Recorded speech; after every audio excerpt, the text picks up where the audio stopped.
Hi guys and welcome back to the channel Deepak Yadav Education. Welcome to the daily Hindu news and editorial analysis of 3rd of October 2021. तो guys आज है तारीख 3 अक्टूबर 2021 और है Sunday. देखेंगे आज का the Hindu complete newspaper. The Hindu complete newspaper को एनालाइज करेंगे, बट लेक्चर में आगे बढ़ने से पहले अगर आप लोगों को ये कंप्लीट न्यूज़पेपर का पीडीएफ चाहिए तो क्या करना है, सबसे पहले डाउनलोड करना है टेलीग्राम और फिर जाकर सर्च बॉक्स में टाइप करना है Deepak Yadav education. As you can see guys आप लोगों को ये वाला चैनल मिल जाएगा, उस पर क्लिक करना और जाकर इस चैनल को ज्वाइन कर लेना। देखो अगर आप लोगों को इस तरीके से ये चैनल नहीं मिलता है तो नीचे डिस्क्रिप्शन बॉक्स में आप सभी लोगों को टेलीग्राम का लिंक दिया गया है, वो लिंक इसी चैनल का है। जैसे आप उस पर क्लिक करोगे ऑटोमेटिकली ये चैनल ओपन हो जाएगा, इसको जाकर ज्वाइन कर लेना। नाउ ज्वाइन करने से फ़ायदा क्या होगा, यहाँ पर आपको डेली बेसिस पर द हिंदू न्यूज़पेपर मिल जाता है, डेली करंट अफेयर के वीडियो का पीडीएफ मिल जाता है, डेली बहुत सारे डिजिटल नोट्स मिल जाते हैं और ये सारी चीज़ें मिलती हैं बिल्कुल फ्री में। तो जाकर इसको ज़रूर ज्वाइन करना। नाउ बढ़ते हैं आगे, और आगे बढ़ने से पहले हमेशा की तरह हम लोग अपने लेक्चर को एक मैप के क्वेश्चन के साथ स्टार्ट करेंगे।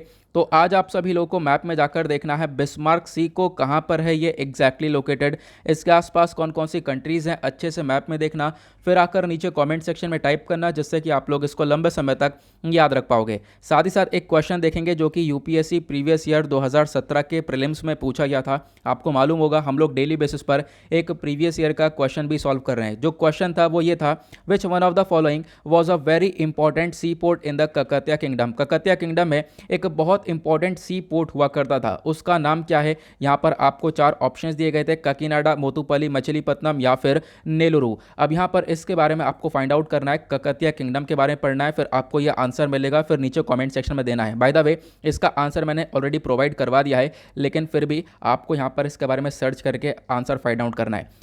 साथ ही साथ आज क्या क्या आप पढ़ने वाले हो, क्या आपने टारगेट सेट करना है, नीचे कमेंट सेक्शन में ज़रूर बताना, और साथ ही साथ यहाँ पर उसको रात से पहले अचीव करने की पूरी कोशिश भी करनी है। तो चलो शुरुआत करते हैं। यह है आज का सबसे पहला आर्टिकल। देखो यहाँ पर जजेस के अपॉइंटमेंट के बारे में चर्चा हो रही है, और इस प्रकार का आर्टिकल हम लोग पिछले लगभग 3 सप्ताह में हमने बहुत सारे आर्टिकल्स को कवर किया है। अभी क्या है तो chief justice of India NV. Raman साहब है हमारे, इन्होंने यहाँ पर एक स्टेटमेंट दिया कि लगभग आप कह सकते हो 106 नेम सजेस्ट करे गए थे हाईकोर्ट के जजेस के लिए। अब उन 106 में से 7 नेम क्लियर कर दिए गए हैं, हाईकोर्ट के जजेस के लिए यहाँ पर अपॉइंट किए जाएंगे। अब यहाँ पर देखो जो अपॉइंटमेंट होता है, या फिर जब भी हम हाई कोर्ट के अंदर जजेस को अपॉइंट करते हैं या फिर सुप्रीम कोर्ट के अंदर जजेस को अपॉइंट करते हैं, तो यहाँ पर ये जो नेम है किसके थ्रू रिकमेंड किया जाता है, वो कॉलेजियम सिस्टम के थ्रू रिकमेंड किया जाता है। ठीक है, तो यहाँ पर पिछले 3 सप्ताह के अंदर हमने लगभग 3 से 4 बार कॉलेजियम सिस्टम को पढ़ा है। तो मैं आज आप लोगों से प्रॉपरली पूछना चाहूँगा कि किस प्रकार से कॉलेजियम सिस्टम वर्क करता है, हाई कोर्ट या फिर सुप्रीम कोर्ट के जजेस को कैसे अपॉइंट किया जाता है, और इनके बारे में हमारे कॉन्स्टिट्यूशन में कौन से आर्टिकल में मेंशन्ड है, ये सब कुछ मैं डिटेल में बता चुका हूँ। अब ये हम लोग काफ़ी बार कवर कर चुके हैं, तो इस वजह से मैं आप लोगों से यहाँ पर ये क्वेश्चन पूछ रहा हूँ। ठीक है, एक रिवीजन भी आप लोग का यहाँ पर हो जाएगा। तो इसमें ज़्यादा कुछ नहीं है, आर्टिकल के अंदर यही चीज़ मेंशन करी गई। उसके बाद हमारे चीफ जस्टिस ऑफ इंडिया के द्वारा कुछ स्टेटमेंट दिए गए बार बार, जो हम एग्जाम के लिए हमारे लिए इंपॉर्टेंट नहीं है। उसके बाद ये वाला चार्ट आप लोग देख पा रहे होंगे, यहाँ पे बात करी गई है अभी भी बहुत सारे हाई कोर्ट्स के अंदर जो पोजीशंस है वो काफ़ी हद तक खाली पड़ी हुई हैं। यहाँ पे देखो पाओगे लगभग 7 हाई कोर्ट्स हैं, तेलंगाना, पटना के अंदर, राजस्थान, गुजरात, उड़ीसा, दिल्ली, आंध्र प्रदेश, यहाँ सभी जगह पर वैकेंसीज अभी भी काफ़ी हद तक खाली पड़ी हैं, ऐसा यहाँ पे बताया गया। अब यहाँ पर भी जब भी जजेस का अपॉइंटमेंट होगा वहाँ पर भी कॉलेजियम सिस्टम ही वर्क करेगा। तो ये सिस्टम एग्जैक्टली क्या है आज आप लोगों को बताना है। साथ ही साथ बढ़ेंगे अगले आर्टिकल की तरफ। एक और आर्टिकल ये आ जाता है, इंपॉर्टेंट है। अब देखो यहाँ पर बात करी गई टैक्स के बारे में, जो भी टैक्स होता है या जीएसटीएस, ये सारी चीज़ें वो सब कहाँ पे आती हैं, हमारी इकोनॉमी के अंदर, और इकोनॉमी आता है हमारा जीएस पेपर 3 के अंदर, ये आप लोग को ध्यान देना है। और उसके बाद जैसा हमने ये वाला आर्टिकल के ऊपर अभी हमने बात करी थी, जहाँ भी जजेस के बारे में बात हो रही है, चीफ जस्टिस ऑफ इंडिया के बारे में बात हो रही है, हाई कोर्ट के बारे में बात हो रही है, सुप्रीम कोर्ट के बारे में बात हो रही है, तो ये सब कहाँ पे आता है, हमारा पॉलिटी वाले सेक्शन में। तो जीएस पेपर 2 पॉलिटी के पॉइंट ऑफ व्यू से ये आर्टिकल इंपॉर्टेंट हो जाएगा। ठीक है, आप जीएस पेपर से भी रिलेट करते हुए चल सकते हो। यहां पे देखो आर्टिकल में बात करी गई है, सरकार ने नए रूल्स नोटिफाई कर दिए हैं, किसके लिए, रेट्रो टैक्स के लिए। देखो होता क्या है, सरकार रेट्रोस्पेक्टिव टैक्सेशन का सिस्टम लेकर आती है। आप सबको मालूम होगा, मैं काफी बार बता चुका हूं, फिर से मैं बताऊंगा ये टैक्सेशन का सिस्टम क्या है। अब यहां पर क्या होता है, इस टैक्सेशन सिस्टम आने के बाद बहुत सारी कंपनीज के साथ भारत सरकार के डिस्प्यूट क्रिएट हो जाता है, विवाद हो जाता है, और यहां पर एक तरीके से आप कह सकते हो इंटरनेशनल लेवल पर हम लोग को थोड़ा सा झुकना भी पड़ जाता है। तो इन सब चीज़ों को देखते हुए सरकार एक नए रूल लेकर आ चुकी है इस रेट्रोस्पेक्टिव टैक्सेशन के रिगार्डिंग, और ये बहुत पहले यहाँ पर अनाउंस कर दिया गया था। अब यहाँ पर क्या बोला जाएगा, देखो इस रूल के अंदर क्या होगा कि हम लोग जो दूसरी कंपनीज के साथ जो भी हमारे विवाद चल रहे हैं वो काफ़ी हद तक कम होते हुए नजर आएंगे। तो इसी वजह से बोला गया ये जो नए रूल हैं ये कहीं ना कहीं रेट्रो टैक्स मैस को क्लियर करते हुए नजर आएंगे। देखो यहाँ पर बात करी गई वोडाफोन के बारे में, आपको मालूम होगा भारत सरकार का डिस्प्यूट वोडाफोन के साथ काफ़ी लंबे समय तक रहा, उसके बाद केर्न एनर्जी जैसी कंपनी के साथ काफ़ी लंबे समय तक रहा। अब यहाँ पर मुद्दा यह है रेट्रोस्पेक्टिव टैक्सेशन के बारे में। आपको एक एग्जाम्पल के थ्रू सारी चीज़ें क्लियर करता हूँ। सबसे पहले हम समझेंगे ये टैक्सेशन क्या है। आर्टिकल जीएस पेपर 3 के पॉइंट ऑफ व्यू से इंपॉर्टेंट है। जैसे मैंने आपको बताया, रेट्रोस्पेक्टिव टैक्सेशन की एक सिंपल सी डेफिनेशन है 2 लाइन की, इसको ध्यान रखना। It allows a country to pass a rule on taxing certain products, items, service and deals and charge companies from behind the date on which the law is passed. अब देखो यहाँ पर इस वाली लाइन को ध्यान से सुनना, from behind a date on which the law is passed. इसका मतलब मैं अभी आपको समझाता हूँ। मान लो वोडाफोन कंपनी, एग्जाम्पल से समझेंगे, वोडाफोन कंपनी साल 2007 के अंदर आती है भारत के अंदर, ठीक है, यहाँ पर एग्जाम्पल के तौर पे हम लोग समझ रहे हैं। अब यहाँ पे साल 2007 में आती है कंपनी, अच्छे से वर्क करती है, फिर आता है टाइम साल 2012 का। साल 2012 में सरकार एक नया टैक्स का रूल लेकर आ जाती है जिसको हम लोग बोलते हैं रेट्रोस्पेक्टिव टैक्सेशन। अब सरकार ये बोलती है जो वोडाफोन कंपनी है या फिर जो कंपनीज हैं जिनको ऊपर भी टैक्स लगाया जा रहा है, ये अब से टैक्स दिया करेंगी। तो ऑब्वियस ही बात है, तो वोडाफोन कंपनी भी कहेगी चलो साल 2012 में टैक्सेशन का सिस्टम लाया है तो बिल्कुल चलो हम टैक्स दे देंगे, साल 2012 का टैक्स देंगे और आने वाले टाइम का पूरा टैक्स पे करते रहेंगे। लेकिन सरकार क्या बोलती है, यह है एक रेट्रोस्पेक्टिव टैक्सेशन। ये जब से यहाँ पर लॉन्च हुआ जाएगा, जब से आप इसको पास करोगे उससे पिछला टैक्स भी लिया जाएगा, अभी जो कि हमने एक लाइन पढ़ी थी, ठीक है। यहाँ पर क्या मकसद रखा गया, रेट्रोस्पेक्टिव टैक्सेशन का मतलब है कंपनी कब आई थी, साल 2007 में, तो साल 2007 से 12 तक ये भी टैक्स पे करना होगा, प्लस 2012 फिर उसके बाद आने वाले फ्यूचर के टैक्सेस भी पे करने होंगे। इसका मतलब प्रेजेंट टैक्स तो पे करोगे ही करोगे, जो पास्ट वाला टैक्स है तब वो भी पे करोगे। हालांकि ये लॉ बाद में आया है लेकिन फिर भी यहाँ पर जो पिछला टैक्स है वो भी पे करोगे। ऐसा यहाँ पर गवर्नमेंट ने इसको इंट्रोड्यूस किया, इसको बोलते हैं हम लोग रेट्रोस्पेक्टिव टैक्सेशन। अब कंपनीज यहाँ पर खड़ी हो गई, कंपनीज का कहना यह था कि देखो जो करंट टैक्स है वो पे कर देंगे, फ्यूचर टैक्स है वो पे कर देंगे, लेकिन यहाँ पर आप पास वाला टैक्स ले रहे हो, इसका कोई मतलब उठता नहीं है, ठीक है। तो ये केस यहाँ पर काफ़ी लंबा चला। उसके बाद केर्न एनर्जी के साथ यहाँ पर इसी टाइप का बिल्कुल केस हुआ था और ये एक तरीके से इंटरनेशनल लेवल पर इसकी सुनवाई हुई। फिर उसके बाद अभी हाल ही में सरकार ने यहाँ पर क्या नोटिफाई किया, सरकार ने कुछ नए रूल्स डिस्कस किए। सरकार ने क्या बोला, जो ये नया बिल था इसका इन्होंने यहाँ पर ही बोला जो भी टैक्स है, ये जो रेट्रोस्पेक्टिव टैक्स है, यहाँ पर देखो काम तो करेगा, लेकिन यहाँ पे जैसे मैंने बताया साल 2012 के अंदर ये रेट्रोस्पेक्टिव टैक्स लाया गया था, तो साल 2012 से ही टैक्स लिया जाएगा। आगे का साल 2012 से पहले वाला किसी के थ्रू टैक्स नहीं लिया जाएगा। तो सरकार ने इस चीज़ को विड्रॉ कर लिया है, ठीक है। तो यहाँ पर नया बिल यही कहता है कि अब यहाँ पर ये नई चीज़ इंप्लीमेंट होंगी, मतलब साल 2012 के अंदर ये टैक्स आया था तो इसके बाद से ही टैक्स लिया जाएगा। अगर मान लो कोई कंपनी साल 2007 में आई है, फॉर एग्जाम्पल वोडाफोन वाला ही, तो इसको साल 2007 से 12 तक के टाइम का टैक्स नहीं पे करना होगा। ये यहाँ पर गवर्नमेंट ने नया रूल नोटिफाई कर दिया है। अब यहाँ पर आप कहोगे जिसने टैक्स दे दिया होगा ये वो, उसको रिटर्न हो जाएगा, उसका पैसा वापस मिल जाएगा, लेकिन यहाँ पर शर्त यह है कि उनको इंटरेस्ट नहीं मिलेगा, ठीक है। तो ये जो मूव है ये क्या कर रहा है, ये जो स्टेप उठाया गया सरकार के द्वारा, ये कहीं ना कहीं जो भी हमारे डिस्प्यूट चल रहे हैं पुराने दूसरी कंपनीज के साथ, केर्न एनर्जी के साथ डिस्प्यूट चल रहा है, वोडाफोन के साथ डिस्प्यूट चल रहा है, वो कहीं ना कहीं खत्म हो जाएंगे। साथ ही साथ यहाँ पर गवर्नमेंट का जो एक तरीके से पर्पज़ है, मैंने एक तरीके से यहाँ पर अब यहाँ पे जो भी फंड होगा, जिसने भी पे किया होगा वो रिफंड कर दिया जाएगा और साथ ही साथ यहाँ पर इंटरेस्ट नहीं दिया जाएगा, ये यहाँ पर सरकार ने बोला है। तो एक प्रकार से ये एक नोटिफाई रूल है, आप लोग ध्यान रख सकते हो। इससे क्या होगा, जो डिस्प्यूट्स हैं हमारे वो खत्म हो जाएंगे। आई होप आपको ये आर्टिकल अच्छे से क्लियर हो चुका होगा। आगे बढ़ेंगे नेक्स्ट आर्टिकल की तरफ। और क्या है हमारी इंपॉर्टेंट, एक बहुत इंपॉर्टेंट आर्टिकल है एग्जाम के लिए, और ये आर्टिकल में बात हो रही है विक्रांत के बारे में। विक्रांत एक हमारा एयरक्राफ्ट कैरियर है, बहुत बड़ा सा जहाज। एयरक्राफ्ट कैरियर मतलब क्या होता है, जो एयरक्राफ्ट होते हैं हमारे उनको कैरी कर सके, ठीक है, इतना बड़ा एयरक्राफ्ट होना चाहिए, इतना बड़ा ये कैरियर होना चाहिए। तो एक बहुत बड़ा सा जहाज जो कि एयरक्राफ्ट को कैरी कर सकता है, इसको हम लोग एयरक्राफ्ट कैरियर बोलते हैं। तो INS विक्रांत, इस एयरक्राफ्ट कैरियर को भारत ने खुद बनाया है, इंडिजीनियसली डेवलप करा है। अब यहाँ पर इसका ट्रायल चल रहा है और अब इसको लगभग साल 2022 तक हम लोग उतार देंगे, अब कह सकते हो हमारी नेवी के साथ। ठीक है, ये वर्किंग में आ जाएगा अगस्त 2022 से। तो अगस्त 2022 को यहाँ पर इस एयरक्राफ्ट कैरियर INS, ये जो विक्रांत है, बेसिकली INS लगा रहा हूँ सॉरी मैं, ये जो विक्रांत है ना, इसको यहाँ पर कमीशन कर दिया जाएगा अगस्त 2022 में। अभी मैं आपको इसके रिगार्डिंग और भी इंपॉर्टेंट चीज़ें बताऊंगा, लेकिन उससे पहले समझ लो ये article GS paper 3 defence and security के पर्सपेक्टिव से इंपॉर्टेंट हो जाएगा। जैसे मैंने बताया, ये एक इंडिजीनियस एयरक्राफ्ट कैरियर है, मतलब खुद के द्वारा हमारी कंट्री ने इसमें मतलब काफ़ी हद तक चीज़ें लगाई हैं, ज़्यादातर हमारा यहाँ पर सामान लगाए और इसको हमने ही काफ़ी हद तक डेवलप कराए, इस वजह से इसको इंडिजीनियस बोला गया। अभी यहाँ पर इसका मेडन सी ट्रायल चला इस एयरक्राफ्ट का, और यहाँ पर आप कह सकते हो काफ़ी सक्सेसफुली यहाँ पर काफ़ी ट्रायल्स इसके चले हैं। और उसके बाद यहाँ पर बोला गया इसका जो सेकंड फेज है ट्रायल का, वो भी यहाँ पर अक्टूबर के एंड तक देखने को मिलेगा। और उसके बाद यहाँ पर फाइनली साल 2022 के अंदर इस पूरे एयरक्राफ्ट कैरियर को हम अपनी नेवी के साथ उतार देंगे। साल 2022 अगस्त तक इसको हम लोग कमीशन कर देंगे। और उसके बाद यहाँ पर और क्या क्या बोला गया, देखो अभी जो इसकी टेस्टिंग हुई है, अभी जो भी यहाँ पर इसका ट्रायल चला है वो बिल्कुल सेटिस्फैक्ट्री रहा है। और हमने चेक कर लिया है इसका एक तरीके से जो भी पावर जनरेशन है, डिस्ट्रीब्यूशन है, सब कुछ बढ़िया तरीके से काम किया है। एक छोटी मोटी जो भी एक तरीके से गड़बड़ी आ रही थी उन सबको रिजॉल्व कर लिया गया। साथ ही साथ बोला गया जो ये विक्रांत है बेसिकली इसको डिज़ाइन किया है हमारे navy's directorate of naval design and built by Cochin shipyard. तो कोचिन शिपयार्ड ने इसको बिल्ट किया है और लगभग 76% से भी ज़्यादा इसके अंदर जो भी लागत लगी है, जो भी सामान लगा है, वो हमारी कंट्री के द्वारा लगाया गया है। साथ ही साथ रशिया ने थोड़ी बहुत हमें हेल्प प्रोवाइड करी है, तो आप लोग ध्यान रख सकते हो इसके बारे में।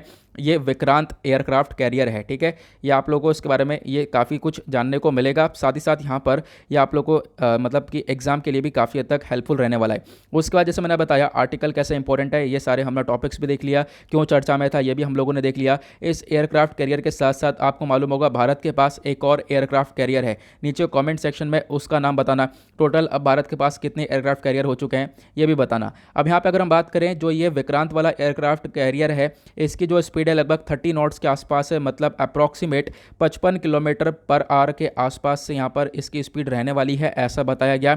साथ ही साथ इसके अंदर काफ़ी सारे वेपन सिस्टम वगैरह भी देखने को मिलेंगे और यहाँ पर इसके पास कैपेबिलिटी है कि बहुत सारे एयरक्राफ्ट्स को ये कैरी कर सकता है। प्लस उसके बाद यहाँ पर आपको एक चीज़ और ध्यान रखनी है, बहुत इंपॉर्टेंट है, ये 2 लाइनों की वजह से मैंने आपको ये अलग से ये मेंशन किया है। देखो आज के टाइम पर कोरोना की वजह से बहुत बुरा हाल हुआ, अलग अलग आर्मी ने, डॉक्टर्स ने बहुत ज़्यादा कंट्रीब्यूट किया इसमें, लेकिन आपको ध्यान रखना है नेवी का भी एक बहुत बड़ा कंट्रीब्यूशन है कोविड-19 को टैकल करने के लिए। और वो कंट्रीब्यूशन क्या है, तो हमने ऑपरेशन समुद्र सेतु 1 चलाया था और ऑपरेशन समुद्र सेतु 2 चलाया था। तो ध्यान रखना समुद्र सेतु 1 क्या था, यहाँ पर हम लोगों ने बहुत सारे इंडियन सिटीजन्स को जो कि विदेशों में फंस गए थे उनको वापस से बुलाया था, ठीक है। अब यहाँ पर नेवी की मदद से जो शिप्स थे उनकी मदद से वापस से बुलाया गया। उसी प्रकार से जो ऑपरेशन समुद्र सेतु 2 था, ठीक है, यहाँ पर भी हमारी इंडियन नेवी ने क्या करा था, इंडियन नेवी अलग अलग कंट्री से बहुत सारी मदद लेकर आई थी। आपको मालूम होगा कंट्री में सेकेंड वेव फैल चुका था, बहुत सारे लोगों की जान जा रही थी, डेली बेसिस पर 50,000 केसेस निकल रहे थे, लाख के आसपास केसेस पहुँच चुके थे। तो उस समय पर जो समुद्र सेतु 2 को लॉन्च किया गया, बहुत सारे जहाज अलग अलग कंट्री से कोई ऑक्सीजन लेकर आ रहा था या फिर बहुत सारे इक्विपमेंट्स लेकर आ रहे थे, जिससे हमारी कंट्री को काफ़ी हेल्प मिली है। तो यहाँ पर क्वेश्चन डेफिनेटली हो सकता है कि कोविड-19 में नेवी का क्या रोल रहा है, तो ये 2 ऑपरेशन लिखना बिल्कुल नहीं भूलना। आगे बढ़ेंगे, उसके बाद बराबर में है एक छोटा सा आर्टिकल, अगेन एक इंपॉर्टेंट आर्टिकल है, इंडिया और चाइना के बारे में बात हो रही है, मतलब आर्टिकल हमारा GS पेपर 2 इंटरनेशनल रिलेशंस के पॉइंट ऑफ व्यू से इंपॉर्टेंट हो जाएगा।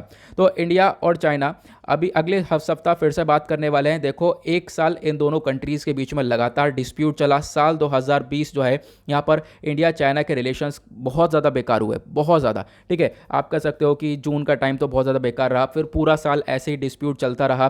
फिर यहाँ पर बोला गया इंडिया और चाइना के बीच में बहुत सारी मीटिंग हुई, लगभग 12 कमांडर लेवल की मीटिंग हो गई कि किस प्रकार से हम लोग अपने डिस्प्यूट्स को कैसे सुधार सकते हैं, कैसे हम लोग बॉर्डर के ऊपर एग्रीमेंट कर सकते हैं। अब यहाँ पर 13वीं मीटिंग होने वाली है, 13वीं round of corps commander level की मीटिंग होगी। अगला सप्ताह यहाँ पर ये मीटिंग देखने को मिलेगी। यहाँ पर डिस्कशन क्या होगा, देखो फोकस रखने वाले हैं कि हॉट स्प्रिंग वाले एरिया के ऊपर भी डिसएंगेजमेंट कर लिया जाए। जो यहाँ पर लद्दाख वाला एरिया था, इसी यहाँ पर इसी एरिया में डिस्प्यूट आपको देखने को मिलेगा, पेंगोंग से वाले लेक वाले एरिया पे डिस्प्यूट देखने को मिलेगा। यहाँ सभी पर डिसएंगेजमेंट हो चुका था, मतलब जो आर्मीज है वो पीछे पीछे हट गई थी, लेकिन अभी भी एक एरिया ऐसा है जहाँ पर डिसएंगेजमेंट की ज़रूरत है, वो है हॉट स्प्रिंग वाला एरिया। ये एरिया कहाँ पर है मैं अभी आपको मैप में दिखा देता हूँ। यहाँ पर आप लोग ये मैप देख पा रहे होंगे, तो ये वाला जो एरिया अक्साई चीन वाला एरिया जो कि चाइना के कंट्रोल में है, इधर आपको एलएसी देखने को मिल जाएगा, line of actual control.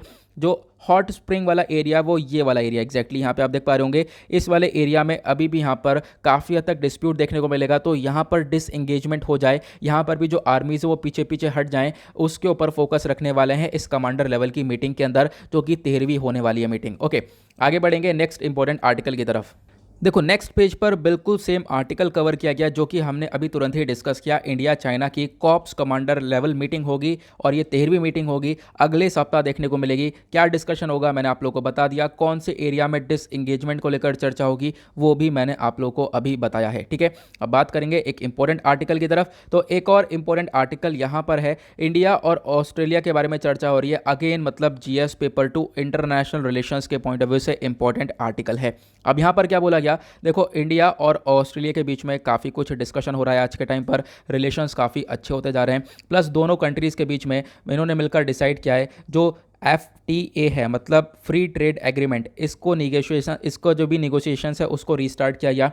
Free trade agreement के रिगार्डिंग जो बातचीत है वो शुरू हो चुकी है थर्सडे में, और यहाँ पर बोला गया इन लोगों ने साल दिसंबर 2022 तक का, मतलब अगले साल दिसंबर तक का टारगेट सेट कर रखा है, इस पैक्ट को पूरी तरह से कंप्लीट कर देंगे। साथ ही साथ यहाँ पर जो अभी क्रिसमस आने वाला है, अभी जो दिसंबर आने वाला है 25 दिसंबर में जो क्रिसमस होगा, उससे पहले यहाँ पर एक जो इनका कमिटमेंट है वो ये होने वाला है, जो अर्ली हार्वेस्ट पैक्ट है उसको भी यहाँ पर ये साइन कर लेंगे, उसको भी सील कर लेंगे। देखो यहाँ पर मेन मकसद क्या है इन दोनों कंट्रीज़ का, वो ये है कि अपने व्यापार को बढ़ा सकें, अपने जो ट्रेड रिलेशंस है उसको ग्रो कर सकें, उसके लिए फ्री ट्रेड एग्रीमेंट भी है, प्लस उसके लिए अर्ली हार्वेस्ट पैक्ट भी है। पहली बात तो ये दो टर्म्स हमारे इकोनॉमी के लिए इंपॉर्टेंट हो गई, इकोनॉमी आता है जीएस पेपर 3 में, मतलब आर्टिकल ये जीएस पेपर 3+2 दोनों के पॉइंट ऑफ व्यू से इंपॉर्टेंट है। दोनों क्या होता है आगे मैं आपको बताऊंगा। अब इससे क्या होगा, दोनों कंट्रीज़ के रिलेशंस अच्छे होंगे और ट्रेड रिलेशंस अच्छे होंगे, दोनों कंट्री ज़्यादा व्यापार कर पाएंगी। उसके बाद ऑस्ट्रेलिया ने यहाँ पर इंडिया से एक डिमांड और करी है, ऑस्ट्रेलिया ने इंडिया से ये डिमांड करी कि आप लोग अपने कंट्री में जो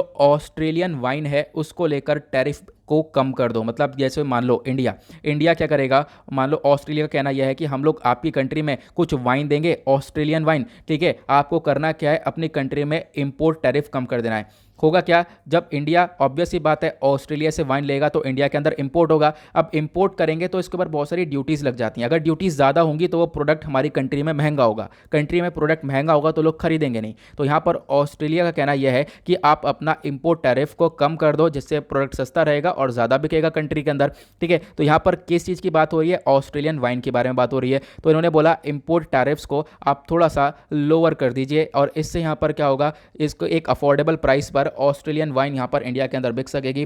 तो ये यहाँ पर फोकस रखा गया है। अब देखेंगे इसके बारे में क्या क्या डिस्कशन होता है। साथ ही साथ इन्होंने बोला दोनों कंट्रीज़ के बीच में जो ये फ्री ट्रेड एग्रीमेंट है प्लस जो रिलेशंस है वो काफ़ी हद तक इंपॉर्टेंट रोल प्ले करते हैं। अब मैं आपको दो टर्म्स और सिखा देता हूँ, ये FTA क्या होता है प्लस अर्ली हार्वेस्ट पैक्ट क्या होता है, जो कि ऑस्ट्रेलिया और इंडिया के बीच में चल रहा है। ठीक है, तो GS मतलब जनरल स्टडीज़ पेपर 3 के पॉइंट ऑफ व्यू से आर्टिकल इंपॉर्टेंट हो जाएगा।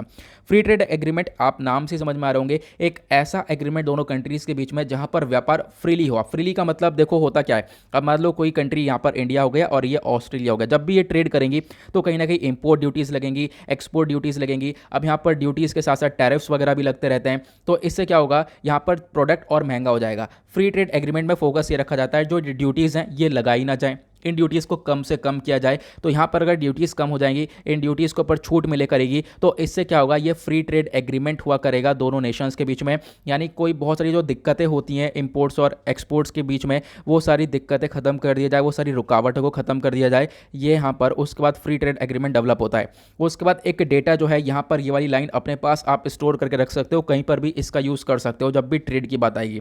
एशियन डेवलपमेंट बैंक इंस्टीट्यूट के अकॉर्डिंग आज के टाइम पर भारत के लगभग 42 ट्रेड एग्रीमेंट्स हैं। ठीक है, आपको ध्यान रखना है 42 ट्रेड एग्रीमेंट्स हैं भारत के। उसके बाद यहाँ पर आपको ध्यान रखना है, अभी हमने दूसरे एक टर्म के बारे में बात करी थी, वो था अर्ली हार्वेस्ट डील, जो कि यहाँ पर इंडिया और ऑस्ट्रेलिया के बीच में ये भी हुआ है।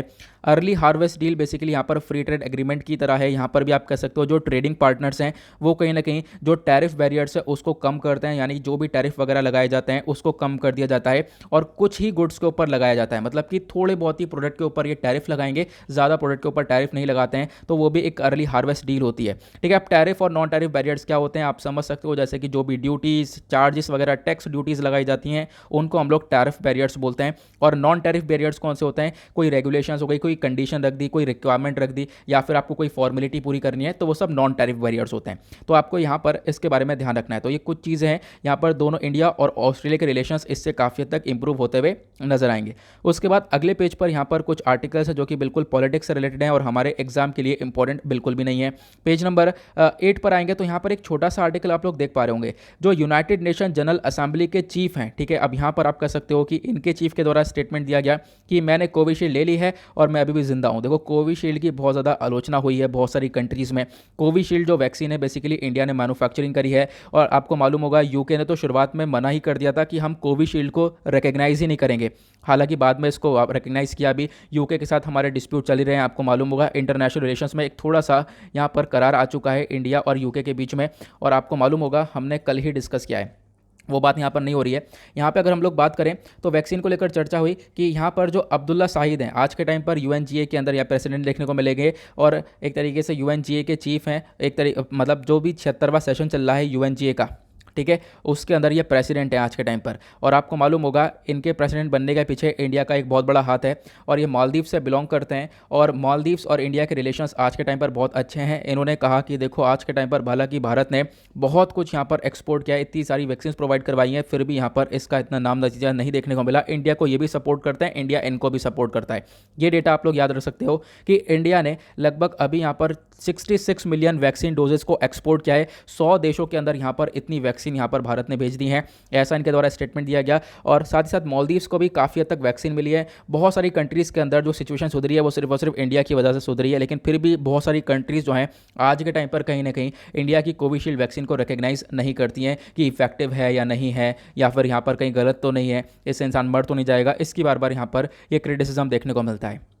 ओके उसके बाद एक अगला आर्टिकल आपको ये वाला देखने को मिलेगा। अब इस आर्टिकल में कुछ इंपॉर्टेंट चीज़ है हमारे एग्जाम के लिए भी। तो यहाँ पर देखो बात करी गई हमारे प्राइम मिनिस्टर के द्वारा, स्टेटमेंट दिया, उन्होंने बोला कि जो 5 करोड़ घर हैं उनको वाटर कनेक्शन मिल चुका है, वाटर की कनेक्टिविटी उन लोगों को मिल चुकी है। अब हम डिस्कस करते हैं ये जो वाटर की कनेक्टिविटी है ये कौन से मिशन के अंडर में दी जा रही है। तो ये JJM जल जीवन मिशन के अंडर में वाटर की कनेक्टिविटी दी जा रही है। इन्होंने बोला साल 2019 से जब से यहाँ पर इस मिशन को लॉन्च किया गया तब से फोकस ये रखा गया है, और लगभग 1.25 लाख मतलब कि 1,25,000 जो गांव के अंदर घर हैं उनको कवर कर लिया गया है। उन घर के अंदर वाटर कनेक्टिविटी दे दी गई है, ऐसा इनके द्वारा बताया गया।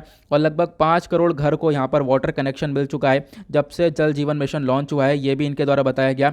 और यहाँ पर ये सारी जो डिस्कशन है सैटरडे में इनके द्वारा दिया गया है, गाँव के अंदर प्लस शहरों के अंदर ये घर घर में वाटर टैप कनेक्शन दिया गया है इस जल जीवन मिशन के अंडर में। Now by the way question यह है ये जल जीवन मिशन क्या है, क्योंकि उसके बाद तो सारे के सारे प्राइम मिनिस्टर के स्टेटमेंट ही हैं जो कि हम एग्जाम के पॉइंट ऑफ व्यू से उसको रिलेट बिल्कुल भी नहीं कर सकते हैं। अब ये आर्टिकल हमारा जीएस पेपर 2 के पॉइंट ऑफ व्यू से इंपॉर्टेंट हो जाएगा, क्योंकि यहाँ पर अगेन गवर्नमेंट पॉलिसी के बारे में चर्चा हो रही है। तो देखो अभी जो बजट 2021-22 था इसमें भी बहुत ज़्यादा चर्चा हुई थी। बजट की वीडियो वगैरह सब कुछ अपलोड है यूट्यूब चैनल पर, आपको टाइप करना है बजट 2021 बाय दीपक यादव एजुकेशन, आपको वीडियो मिल जाएगा, देख सकते हो। उस बजट के अंदर जल जीवन मिशन को भी लेकर काफ़ी कुछ डिस्कशन हुआ। जल जीवन मिशन अर्बन और रूरल दोनों एरियाज़ में आपको देखने को मिलेंगे, दोनों में ज़्यादा फर्क है नहीं, ठीक है। तो यहाँ पर जो हमारे सस्टेनेबल डेवलपमेंट गोल्स हैं, by the way sustainable development goals कितने हैं नीचे कमेंट सेक्शन में बताना। उसका जो छठा गोल है वो हमारा वाटर सप्लाई को लेकर एक अच्छा पानी सभी लोगों को मिल सके।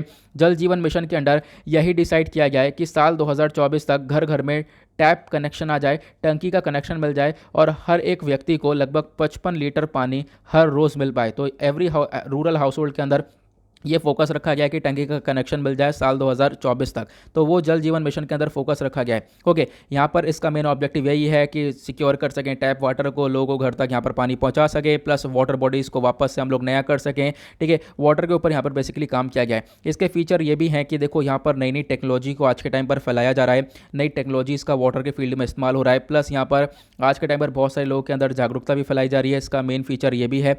और यहाँ पर जल जीवन मिशन एक तरीके से सोच रहा है एक जन आंदोलन क्रिएट करने की वाटर के लिए। उसके बाद यहाँ पर मतलब फंडिंग कैसे होगी इसकी, तो फंडिंग के लिए आप कह सकते हो सेंटर और स्टेट दोनों मिलकर करने वाले हैं। जो केंद्र सरकार है यूनियन टेरिटरीज़ के लिए लगभग 100% फंडिंग करेगी, और जो नॉर्थ ईस्टर्न स्टेट्स हो गए या फिर हिल स्टेट्स हो गए वहाँ पर सेंट्रल फंडिंग लगभग 90% तक होगी।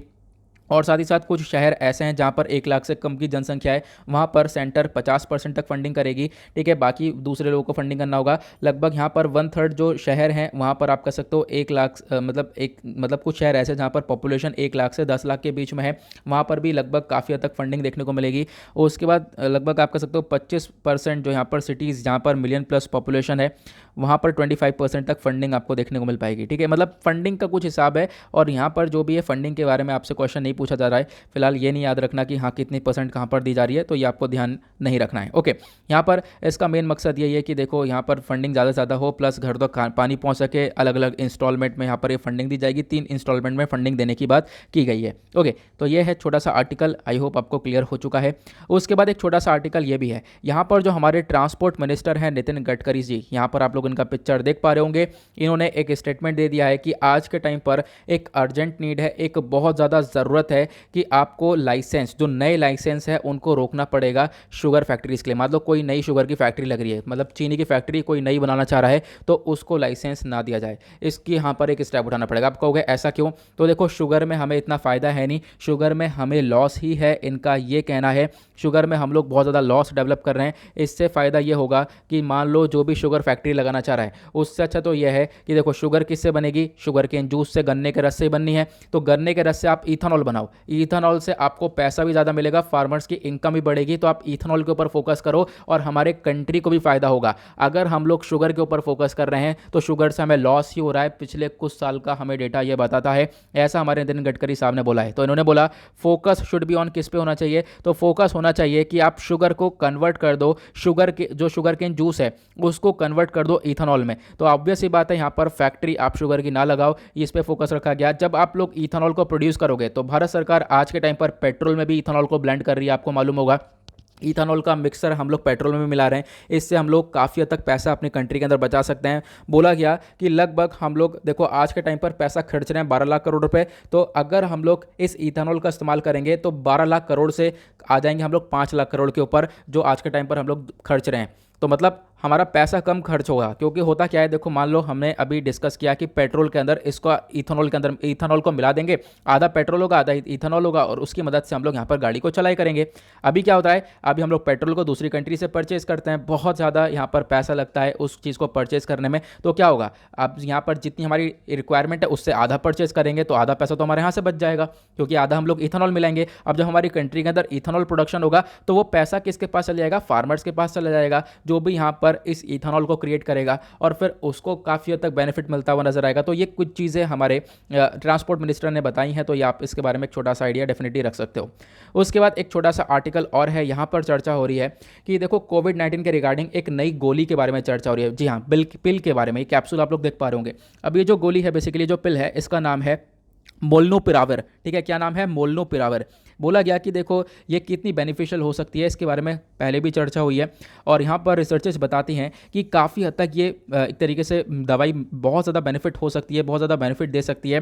कोविड-19 के अलग अलग वेरिएंट्स को ये टैकल कर सकती है, इसका महत्व बहुत ज़्यादा हो सकता है, लेकिन अभी भी बहुत सारे रिसर्च और एनालिसिस आने बाकी हैं। अभी यहाँ पर इसका ट्रायल चल रहा है, तो आपको ध्यान रखना है। तो यहाँ पर एक्साइटमेंट क्यों है इस मेडिसिन को लेकर, तो जो फार्मास्यूटिकल मेजर मर्क एंड रिचबैक बायोथेरापेटिक्स, इन्होंने यहाँ पर अनाउंस किया है। इन्होंने यहाँ पर अनाउंस किया कि देखो यहाँ पर अभी फेज़ 3 ट्रायल के रिजल्ट आ रहे हैं, और अर्ली जो यहाँ पर फेज़ 3 ट्रायल के रिजल्ट हैं इस एंटीवायरल ड्रग मोल्नूपिराविर के। इस ड्रग का नाम क्या है, इस दवाई का नाम है मोल्नूपिराविर। इन्होंने यहाँ पर ये बोला कि मान लो कोई भी मरीज़ है जो कि कोविड-19 से अफेक्टेड है, तो उसके हॉस्पिटलाइजेशन के चांसेस बहुत कम हो जाएंगे अगर उसको ये दवाई दे दी जाए। मतलब वो काफ़ी हद तक अच्छे से डेवलप कर पाएगा। और यहाँ पर अभी एक तरीके से ये पूरा का पूरा अभी ट्रायल चला है। ट्रायल के अंदर पता लगा कि बहुत सारे लोगों को यहाँ पर एक दवाइयाँ दी गई हैं, उनको एक तरीके से यहाँ पर वो लोग रिकवर कर पाएँ इस कोविड-19 से, ये ऐसा यहाँ पर बताया गया।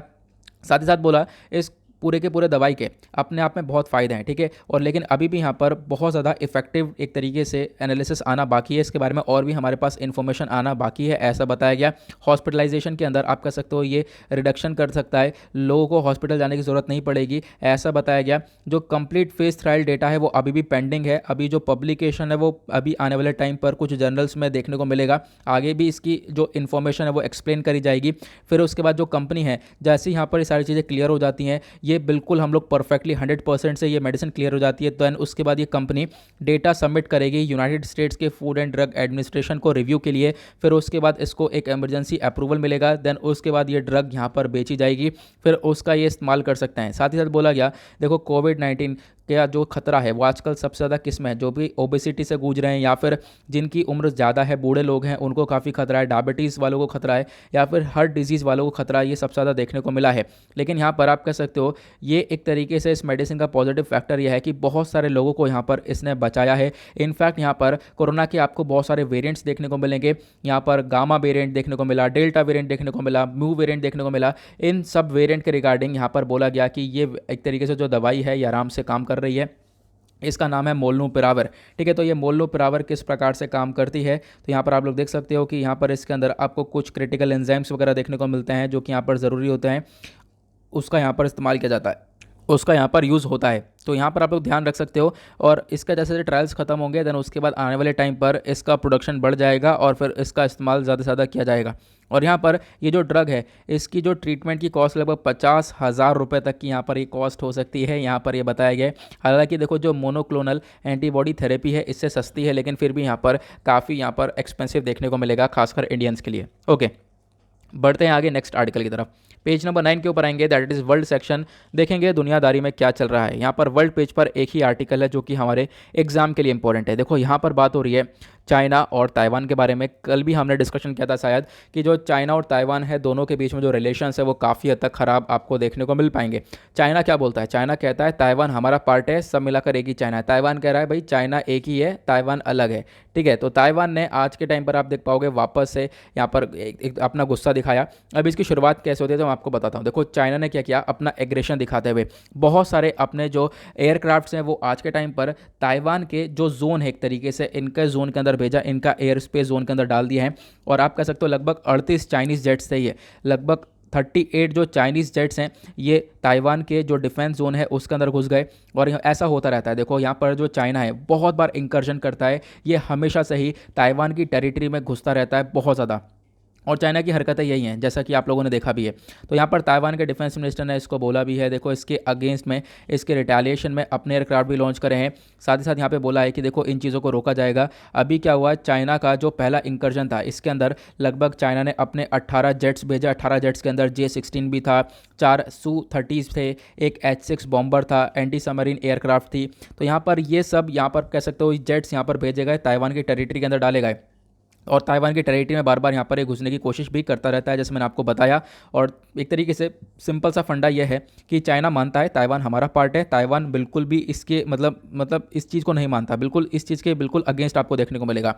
अब आपका क्वेश्चन होगा चाइना ऐसा क्यों कर रहा है कि चाइना ने अभी यहाँ पर इतने सारे जेट्स भेज दिए हैं ताइवान के अंदर। तो इसके पीछे का रीज़न यह है, हमने डिस्कस भी किया था, 23 सितंबर की बात है, ताइवान ने अनाउंस किया था कि ताइवान ने एक अपना एप्लीकेशन दिया, किसको, CPTPP।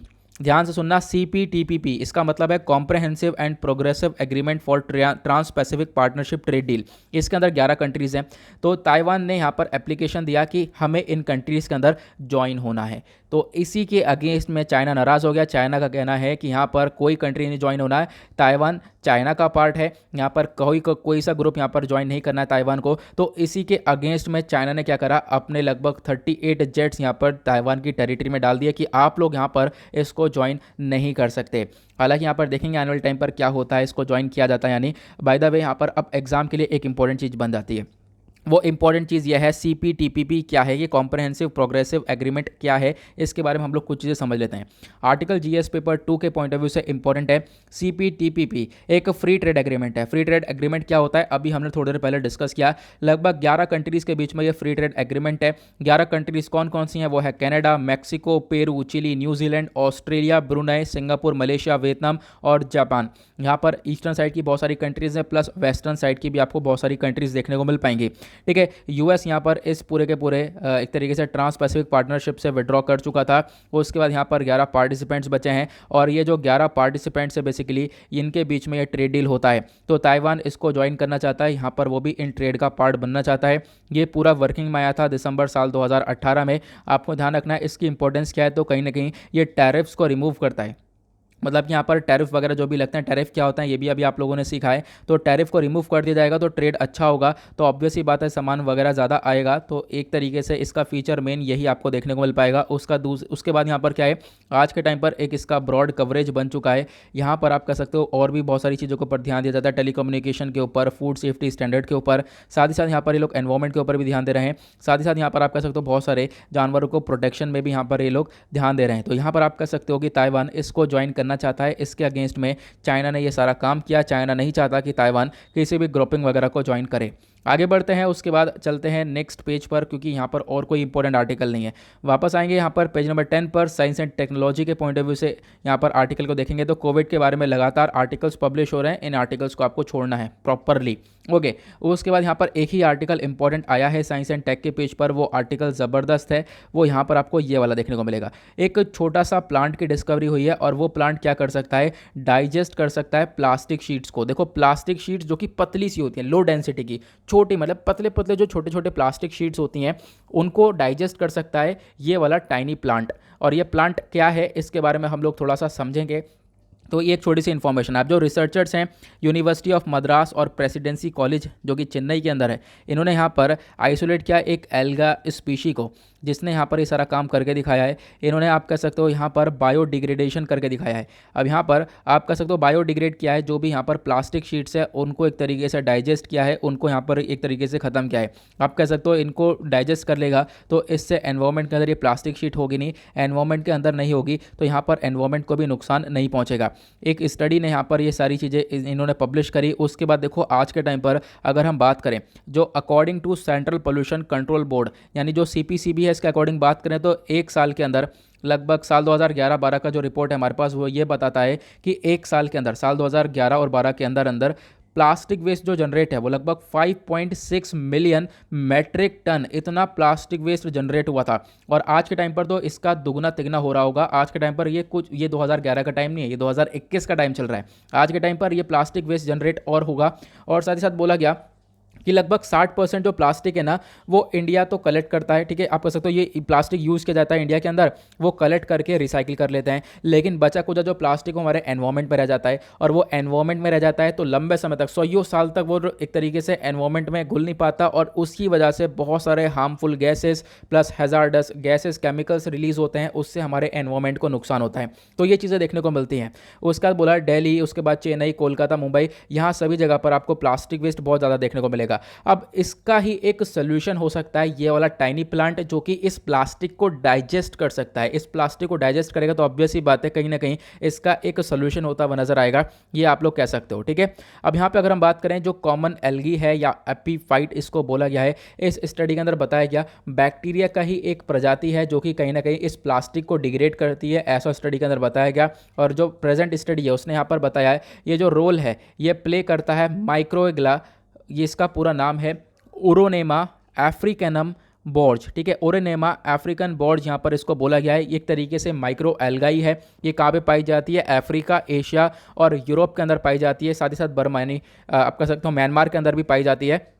और कहीं ना कहीं ये जो एल्गाई है ये इस प्लास्टिक को डाइजेस्ट कर सकती है। जो पतली प्लास्टिक, ध्यान से सुनना, थिन प्लास्टिक की बात हो रही है, पतली सी जो प्लास्टिक शीट्स होती हैं उनको ये डाइजेस्ट करता हुआ नजर आया है। ठीक है, और यहाँ पर बहुत सारी जगह पर रिसर्चर्स करी गई, बहुत अलग अलग जगह पर एक तरीके से एल्गाई पाई गई है। वहाँ पर रिसर्चर्स गए, वहाँ पर अच्छे से उन्होंने इस चीज़ को ऑब्जर्व किया, तो उन्होंने ऑब्जर्व यही किया कि यहाँ पर ये एल्गाई कहीं ना कहीं पतली जो शीट है प्लास्टिक की उनको ये डाइजेस्ट कर सकता है, ऐसा यहाँ पर बताया गया। कुछ सैंपल्स कलेक्ट करे गए, जो कुल्लुकतई लेक है, ठीक है, चेन्नई के अंदर, वहाँ से भी कुछ सैंपल्स कलेक्ट करे गए थे। वहाँ पर भी ऐसे ही रिजल्ट आया कि जो ओरोनेमा अफ्रीकनम बोर्ज है, ठीक है, एक तरीके से जो ये वाली स्पीशी है एल्गाई की, यहाँ पर इसने ये काम करके दिखाया है। इससे हम लोग को काफ़ी हद तक हेल्प मिल सकती है, ऐसा आप लोग कह सकते हो कि यहाँ पर छोटे मोटे जो प्लास्टिक्स हैं उनको डिग्रेड किया जा सकता है इस माइक्रो एल्गाई की मदद से। अब ये कैसे यहाँ पर प्लास्टिक को डाइजेस्ट कर लेती है, तो देखो जो माइक्रो एल्गाई है ये अलग अलग प्रकार के एक तरीके से एक्स्ट्रा सेलुलर पॉलीसैकेराइड्स को प्रोड्यूस करती है। यहाँ पर आप कह सकते हो कि प्रोड्यूस करती है पॉलीसैकेराइड्स को, एंजाइम्स को। अब इससे क्या होता है, यहाँ पर इन चीज़ों की वजह से जो ये प्लास्टिक वेस्ट है यहाँ पर प्लास्टिक शीट्स या फिर जो पॉलीमर शीट्स हैं ये इसके साथ रिएक्ट करते हैं और रिएक्ट करने के बाद इन पॉलीमर शीट्स को, इन प्लास्टिक शीट्स को छोटे छोटे टुकड़ों में तोड़ देता है। फिर उसके बाद यहाँ पर इनको डिग्रेड कर देता है और फिर उसके बाद आप कह सकते हो कि यहाँ पर इसका कोई एटमॉस्फेयर के अंदर इतना हार्मफुल इफेक्ट रह जाता नहीं है। तो ये एक यहाँ पर साइंटिफिक रिसर्च है जो कि आप लोग यहाँ पर ध्यान रख सकते हो। इसके बारे में डेफिनेटली एक इंपॉर्टेंट आर्टिकल ये हो सकता है। बाकी यहाँ पर कुछ खास नहीं है, साइंस एंड टेक पर ज़्यादा अच्छे आर्टिकल आते नहीं है। संडे में एक आधी आर्टिकल होते हैं जो कि यहाँ पर डिस्कस करने लायक होते हैं। उसके बाद आते हैं फ्रीक्वेंट आस्क्ड क्वेश्चंस पर। ये दो आर्टिकल आपको बराबर बराबर में दिख रहे होंगे, इन दोनों को भी हम लोग डिस्कस करेंगे। सबसे पहला आर्टिकल बात करता है why is the government against caste census, यानी कि सरकार आज के टाइम पर कास्ट सेंसस के अगेंस्ट में क्यों है। इस आर्टिकल के अंदर इसके बारे में मेंशन किया गया है। मैं आपको कुछ सारी इन्फॉर्मेशन दूंगा सेंसस के बारे में, कास्ट सेंसस के बारे में, सब कुछ हम यहाँ पर डिस्कस करने वाले हैं। तो यहाँ पर आपको ध्यान रखना है सरकार क्यों अगेंस्ट में है, मैं आपको पहले ही बता चुका हूँ। पहले हम लोगों को समझना होगा सेंसस, ये जनगणना क्या होती है। देखो जनगणना में जो हमारी जनसंख्या होती है, पॉपुलेशन होती है, उसको काउंट किया जाता है कि कितनी यहाँ पर आपको जनसंख्या देखने को मिलेगी, कौन कौन सी कैटेगरी की है, मेल क्या मतलब कितना है, फीमेल कितना है, इन सबको यहाँ पर काउंट किया जाता है। ठीक है, अब यहाँ पर क्या होता है, इसी में कास्ट सेंसस का एक रोल देखने को मिलता है। वो क्या होता है आगे मैं आपको समझाऊंगा। पहले हम लोग सेंसस के बारे में कुछ इंपॉर्टेंट चीज़ कवर करते हैं जो कि प्रीलिम्स में पूछी जा सकती है। नव आर्टिकल आपका जीएस पेपर 2 पॉलिटी के पॉइंट ऑफ व्यू से इंपॉर्टेंट होगा। सबसे पहले सेंसस, सेंसस को कंडक्ट कौन करता है। सेंसस को कंडक्ट करने के लिए हमारे पास है census commissioner of India, ministry of home affairs के अंडर में इसको कंडक्ट किया जाता है।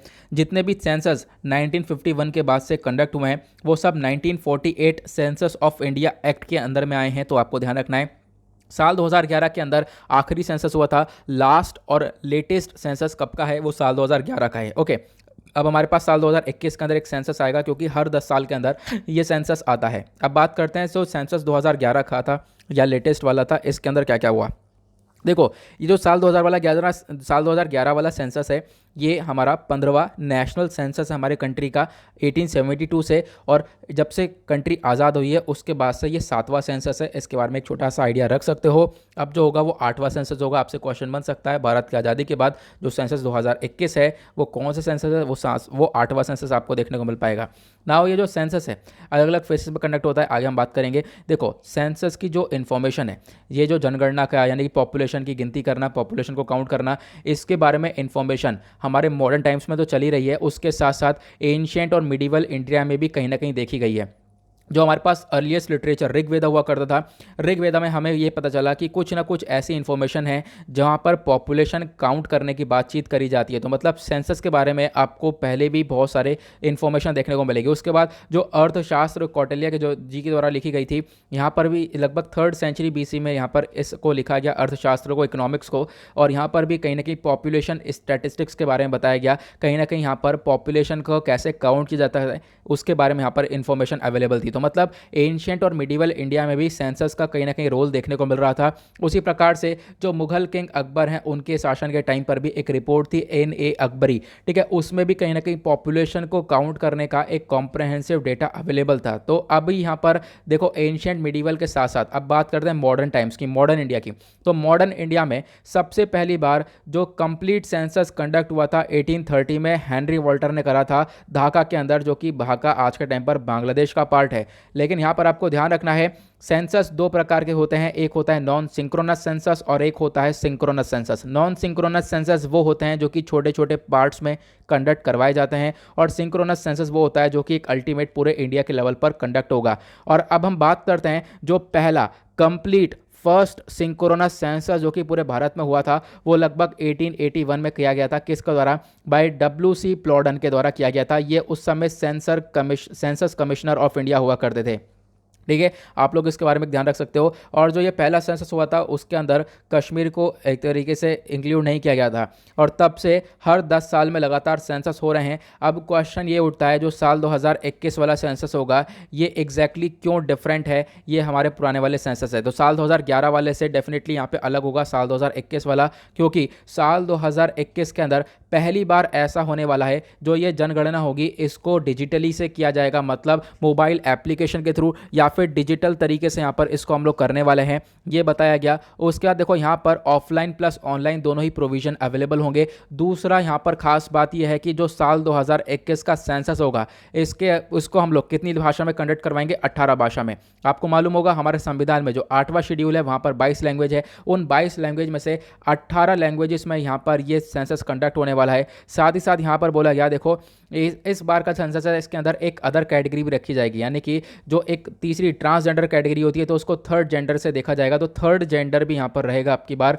साथ ही साथ यहाँ पर क्या बोला गया, पहली बार ऐसा हो रहा है, पिछले 140 साल के इतिहास में ऐसा कभी भी नहीं हुआ कि जो जनगणना है वो ऑनलाइन हुई हो या डिजिटली हुई हो या मोबाइल एप्लीकेशन से हुई हो। अब की बार पहली बार ऐसा होगा, 140 साल के पूरे इतिहास में पहली बार ऐसा हो रहा है कि यहाँ पर सारी इंफॉर्मेशन डिजिटली कलेक्ट करी जाएंगी। सेंसस डेटा जो है यहाँ पर अवेलेबल हो जाएगा साल 2024-25 तक, क्योंकि साल 2021 के अंदर एक नया सेंसस आएगा, तो यहाँ पर ये साल 2024-25 तक जाकर पूरा तैयार होने वाला है, ऐसा बताया गया। देखो साल 2024-25 से भी ज़्यादा टाइम लग सकता है, क्योंकि सेंसस का डेटा ना एंड वक्त तक आता रहता है। जो साल 2011 वाला सेंसस हुआ था उसका डेटा आज तक आता है, ठीक है। लेटेस्ट जो डेटा था माइग्रेशन वाला वो हाल ही में पब्लिश हुआ था, ठीक है, आपको ध्यान देना है। देखो यहाँ पे अब बात करते हैं कास्ट सेंसस की। इसी प्रकार से कास्ट सेंसस भी होता है, ठीक है। जाति को लेकर सेंसस किया जाता है, घर घर जाकर जो इन्वेस्टिगेटर होते हैं वो जाकर सेंसस करते हैं। अब यहाँ पर पता लगाते हैं कि हाँ मतलब किस किस चीज़ का है, तो यहाँ पर आप कर सकते हो। इसी के रिगार्डिंग दिक्कत आ जाती है।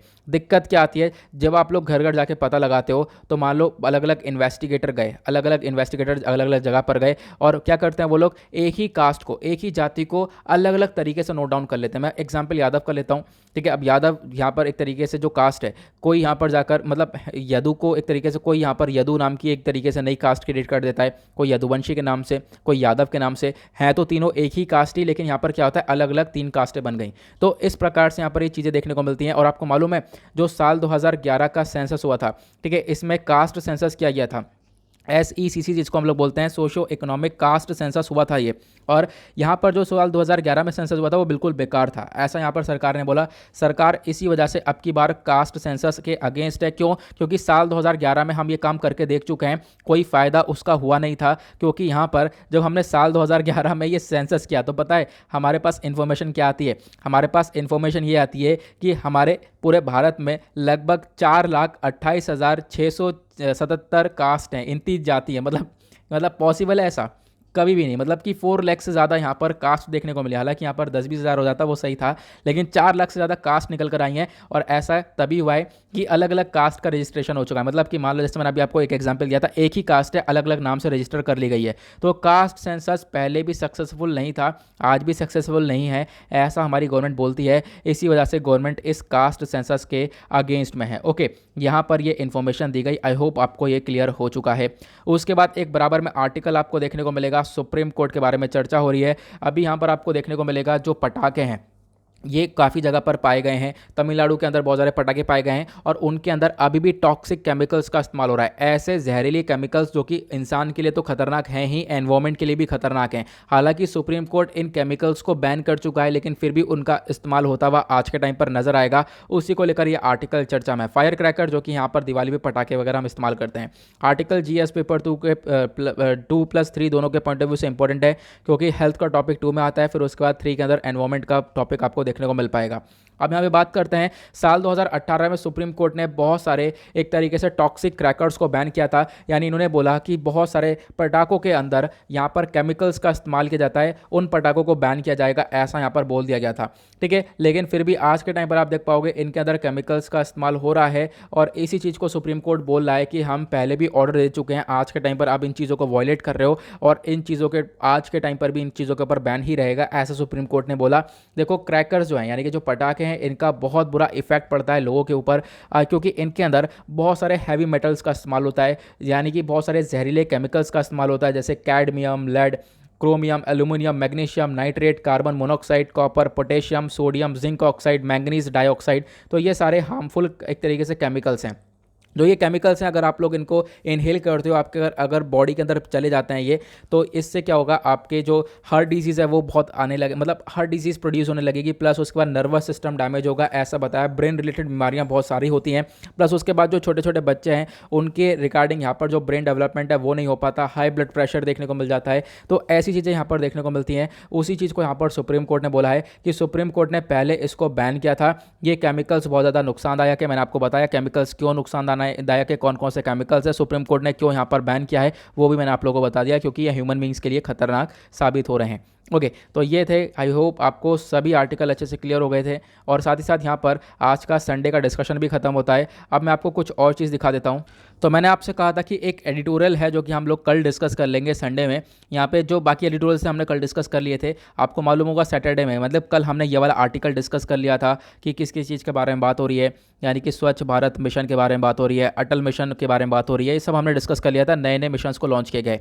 उसके बाद हमने ये भी डिस्कस कर लिया था कि आज के टाइम पर, पैंडेमिक के टाइम पर बहुत सारा क्रिमिनल डेटा बढ़ा है, ये सब कुछ डिस्कस कर लिया था। एक आर्टिकल ये था, कल 2 अक्टूबर था तो कल गांधी जयंती देखने को मिली, तो तब ये आर्टिकल पब्लिश हुआ। इस आर्टिकल के अंदर कुछ भी ऐसी इंपॉर्टेंट इन्फॉर्मेशन नहीं है जो एग्जाम के लिए इंपॉर्टेंट हो। कुछ इंपॉर्टेंट इन्फॉर्मेशन जो कि यहाँ पे आप लोग देख सकते हो। लगभग यहाँ पर 74 ईयर्स हो चुके हैं गांधी जी की डेथ को, ठीक है। गांधी जी आज के टाइम पर दुनिया भर में जाने जाते हैं, बहुत सारे लोग यहाँ पर इनके बारे में जानते हैं, ठीक है। मॉडर्न इंडिया में यहाँ पर काफ़ी अच्छी तरीके से जाने जाते हैं अपनी पॉलिटिक्स के लिए। और यहाँ पर क्या है, गांधी जी के यहाँ पर स्टैचर जो है, अगर हम बात करें तो Gandhi ji non violent movement इस्तेमाल करते थे, मतलब कि यहाँ पर अहिंसा की तरफ बढ़ते थे, कि हिंसा बिल्कुल भी ना हो, उसके रास्ते पर यहाँ पर चलते थे।